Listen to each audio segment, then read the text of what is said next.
महाभारत युद्ध के बाद स्वर्ग जाते हुए सबसे पहले द्रौपदी के क्यों छूटे प्राण? 3 महापापों की मिली थी सजा। आइए जानते हैं इसके बारे में। महाभारत का युद्ध समाप्त हो चुका था। कौरवों का विनाश हो गया। पांडवों ने धर्म की विजय का झंडा लहरा दिया। लेकिन इस महायुद्ध ने उन्हें भीतर से तोड़ दिया था। कृष्ण के चले जाने के बाद उन्हें लगा कि अब इस संसार में कुछ भी शेष नहीं। तब युधिष्ठिर ने भाइयों द्रौपदी और कुत्ते के साथ स्वर्गारोहण की यात्रा आरंभ की। यह यात्रा सिर्फ पर्वतीय मार्ग की नहीं थी, यह आत्मा के शुद्धिकरण, तप और मोक्ष की अंतिम यात्रा थी। लेकिन इस यात्रा में सबसे पहले गिरने वाली थी द्रौपदी। आखिर क्यों? क्या उन्होंने कोई पाप किया था? क्या स्वर्ग की प्राप्ति में उनके लिए कोई दोष था? इस रहस्य से पर्दा उठाने के लिए हमें महाभारत की उस अंतिम यात्रा स्वर्गारोहण पर्व में प्रवेश करना होगा। द्रौपदी पंचाली से पतिव्रता तक की यात्रा। द्रौपदी का जन्म अग्नि से हुआ था। वे कोई साधारण नारी नहीं थी। उन्हें पंचाल नरेश द्रुपद ने यज्ञ के माध्यम से प्राप्त किया था। उनका जन्म ही प्रतिशोध की ज्वाला से हुआ। कृष्ण की बहन समान द्रौपदी 5 पांडवों की पत्नी बनी। उन्होंने युद्धों, अपमानों, दुखों और क्लेशों का सामना किया, लेकिन फिर भी उन्होंने धर्म को कभी नहीं छोड़ा। तो फिर ऐसी महानारी को मृत्यु की सजा क्यों मिली? स्वर्गारोहण यात्रा प्रारंभ होता है। महाभारत युद्ध समाप्त हुआ। वर्षों तक राज करने के बाद जब श्री कृष्ण का अवसान हुआ, तब युधिष्ठिर ने अपना राज्य त्यागने का निर्णय लिया। उन्होंने 5 भाइयों द्रौपदी को और एक कुत्ते के साथ स्वर्ग की यात्रा प्रस्थान की। इस यात्रा में उन्हें एक के बाद एक साथी छोड़ते गए। सबसे पहले गिरने वाली थी द्रौपदी। द्रौपदी के गिरने का क्षण जब वे स्वर्ग की ओर बढ़ रहे थे, हिमालय के दुर्गम पर्वतों को पार कर रहे थे, तब द्रौपदी अचानक गिर पड़ी।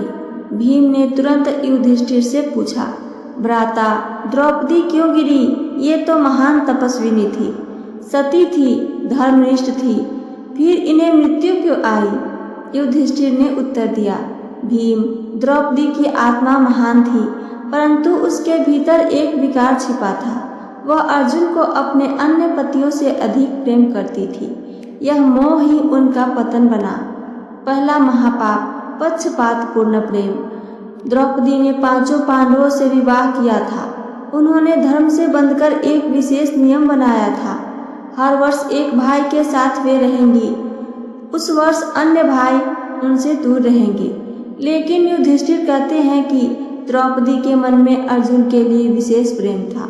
वे सबकी थी, पर मन से केवल अर्जुन की। यह पक्षपात धर्म के मार्ग पर विचलता माना गया। ध्यान दें, शास्त्रों में धर्म पत्नी को समत्व के साथ सबके प्रति समर्पित रहने की शिक्षा दी गई है। विशेष आसक्ति को भी विकार माना गया है। दूसरा महापाप, दुर्योधन की जंघा पर हंसना। जब द्रौपदी को भरी सभा में खींचा गया, तब दुर्योधन ने उनका उपहास किया। उसने अपनी जंघा थपथपाते हुए उन्हें वहां बैठने को कहा। तब द्रौपदी ने कहा, अंधे का बेटा अंधा ही होता है, और उन्होंने दुर्योधन की जंघा पर हंसते हुए बदला मांगा। युद्ध में भीम ने दुर्योधन की जंघा तोड़ी, परंतु शास्त्रों में कहा गया है कि कोई भी स्त्री किसी पुरुष के अंग का उपहास न करे, विशेषतः जब वह उसका अपमान कर रहा हो, तब भी नहीं। यह दंभ और क्रोध का मिश्रण था, जो एक स्त्री के लिए मानसिक दोष माना गया है। तीसरा महापाप, कर्ण का तिरस्कार। कर्ण को जब पांडवों का भाई होने का सत्य ज्ञात नहीं था, तब द्रौपदी ने स्वयंवर में कर्ण के भाग लेने से इनकार कर दिया था। उन्होंने कहा था, मैं किसी सूत पुत्र से विवाह नहीं करूंगी। हालांकि वे नहीं जानती थी कि कर्ण भी एक क्षत्रिय था, परंतु उनका यह अपमानपूर्ण व्यवहार कर्ण के जीवन का सबसे बड़ा दर्द बना था। यही कारण था कि कर्ण ने भी सभा में उनके वस्त्रहरण में मौन सहमति दी थी। इस तिरस्कार को अहंकार और जातिवाद का पाप माना गया।